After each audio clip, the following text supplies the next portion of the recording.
तो इस एपिसोड की स्टार्टिंग में लुओ जेंग सेक्ट मास्टर के पीछे खड़ा होता है। लुओ जेंग सेक्ट मास्टर से कहता है, मैं अपनी फैमिली से काफी समय से नहीं मिला हूँ, तो क्या मैं अपने घर जा सकता हूँ? ये कहने के बाद लुओ जेंग चुप हो गया। दूसरी तरफ हम सेक्ट मास्टर को देखते हैं जो कि लुओ जेंग की बातों को भी रिप्लाई नहीं देते क्योंकि उनका पूरा ध्यान फिशिंग करने में लगा हुआ था। अब कुछ समय वेट करने के बाद दूसरी तरफ से कोई जवाब नहीं आता तो लुओ जेंग कहता है, तो क्या इस चुप्पी का जवाब मैं हाँ समझूं, यानी कि आप मुझे इजाजत देते हैं ताकि मैं अपनी फैमिली से मिल सकूं? अब उसकी बात पूरी हो पाती उससे पहले सेक्ट मास्टर एक फिशिंग रोड लुओ जेंग की तरफ फेंकते हुए उससे कहते हैं, इधर आओ और मेरे बाजू में बैठकर फिशिंग करो। सेक्ट मास्टर की बात मानते हुए लुओ जेंग ऐसे ही करता है। अगले सीन में लुओ जेंग सेक्ट मास्टर के बाजू में बैठकर फिशिंग कर रहा होता है। फिर सेक्ट मास्टर बोलना शुरू करते हैं, जैसा तुम्हें पता ही होगा हमारा सेक्ट अभी फिलहाल के लिए कमजोर हो चुका है और हमारे सेक्ट पर कब्जा करने के लिए काफी सारे लोग इंतजार कर रहे हैं, जिस वजह से अगर कुछ भी ऊपर नीचे होता है तो उन्हें मौका मिल जाएगा हमारे सेक्ट पर हमला करके हमारे सेक्ट को हथियाने का। और दूसरी बात, तुम्हारी बहन हमारे लिए और डिमन लॉर्ड के लिए काफी स्पेशल है, जिस वजह से अगर कुछ भी ऊपर नीचे होता है तो तुम्हारी बहन खतरे में पड़ सकती है और इस वजह से अगर तुम अपनी बहन को लेकर यहाँ से जाओगे तो तुम्हारे लिए और यह हमारे लिए काफी परेशानीदायक होगा, जिस वजह से मैं चाहता हूँ कि तुम दोनों यहीं पर रहो। और इसके अलावा मैं यह चाहता हूँ कि तुम मेरे लिए एक काम करो। अब यह सुनकर लुओ जेंग कुछ सोचते हुए इसके लिए तैयार हो जाता है। फिर वो कहता है, आप मुझसे क्या करवाना चाहते हैं? सेक्ट मास्टर कुछ कहने से पहले कुछ समय के लिए चुप हो गए थे। फिर वो शांत माहौल को तोड़ते हुए कहते हैं, मैं चाहता हूँ कि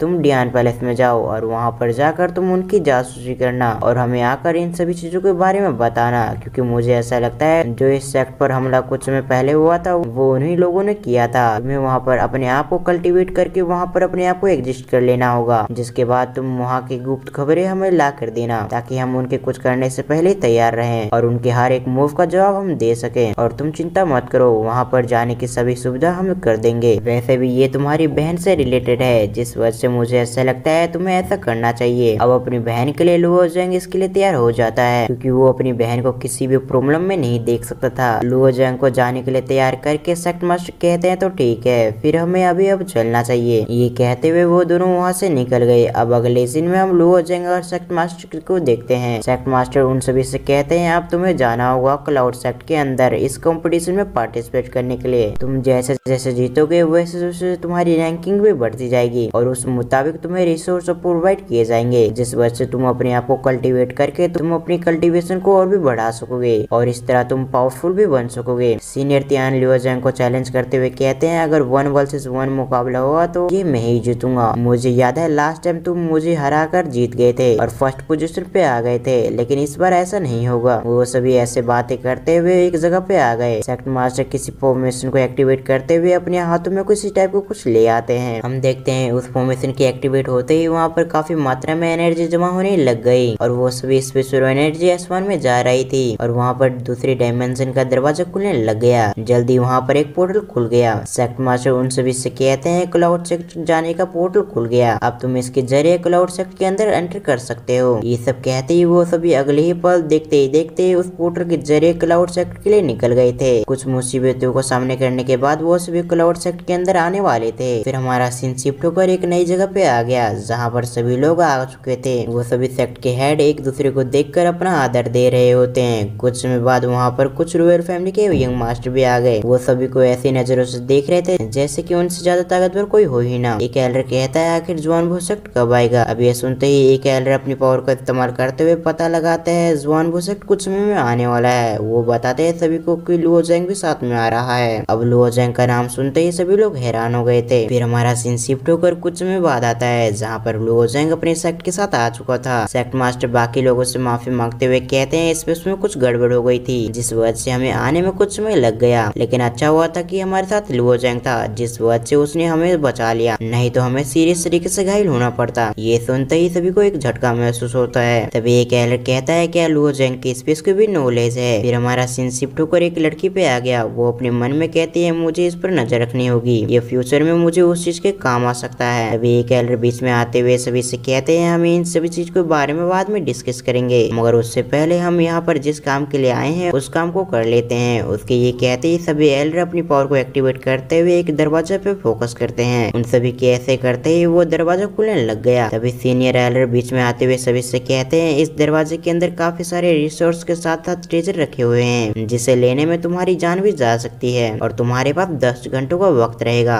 इन 10 घंटों में तुमने जितना चीज इकट्ठा किया वो सब तुम्हारा हो जाएगा, लेकिन इसके अंदर जाते ही तुम्हारी जान की भी कोई गारंटी नहीं रहेगी, इसलिए तुम्हें इसके अंदर जाते ही सावधान रहना होगा। सब कुछ समझा देने के बाद सीनियर एल्डर वहाँ से हट जाते हैं, जिसके बाद सभी लोग उस पोर्टल के अंदर एंटर होने लग गए थे। एक रॉयल फैमिली का यंग मास्टर पोर्टल के अंदर एंटर करते हुए लोग जोंग की तरफ देखते हुए कहता है, मैंने तुम्हारे पावर के बारे में काफी सुना है, तो इसके अंदर देखते हैं कौन सबसे ज्यादा ताकतवर है, जिस वजह से मैं तुम्हारी पावर को जरूर चेक करूंगा, आखिर तुम कितनी पावरफुल हो, तुम मेरा इंतजार करना। ये सब कहते हुए वो पोर्टल के अंदर एंटर हो गया। तभी उस लड़की ने एक फॉर्मेशन को अपने हाथों में अपेयर करते हुए लुओ जंग की पीठ में चिपका दिया, जिसका पता लुओ जंग को नहीं लगता। लड़की उस पोर्टल के अंदर एंटर करते हुए अपने मन में कहती है, अब तुम जहाँ भी रहोगे मुझे तुम्हारी लोकेशन के बारे में पता होगा। अगले सीन में उस लड़की के पोर्टल के अंदर जाते ही हम देखते हैं काफी सारे टेंटिकल उसका पीछा कर रहे थे, लेकिन इस चीज को वो लड़की सेंस नहीं कर पाती।